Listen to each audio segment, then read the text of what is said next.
ఇల్లు మొత్తం నాయన పెన్షన్ పైన నడుస్తుందని తెలుసు. ఇంట్లో ఒక చెల్లుంది. ముసలోళ్ళు అయిపోతున్న అమ్మ నాన్న ఉన్నారని తెలుసు.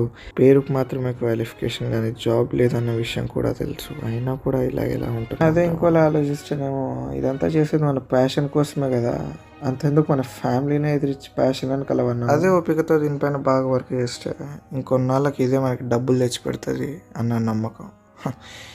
ఇది ఇంకోటి నమ్మకం, పోడి నమ్మకం.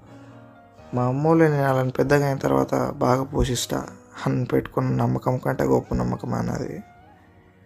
ఇది ఇంకో థాట్. ఈ కన్ఫ్యూజన్తో లైట్ కళ్ళల్లో ఏదో డస్ట్ పోయినట్టు కళ్ళు ఎర్రగా అయ్యి నీళ్ళు కూడా వస్తాయి. అదేంటో మళ్ళీ. ఒరే నాన్న, చెప్పమ్మా. డిప్రెషన్లో ఉంది చాలు వచ్చి తిందా. కానీ ఇదిగో ఇలాంటి ఒక్క పిలుపు చాలు ఉన్న ప్రాబ్లమ్స్ అన్నీ మర్చిపోవడానికి.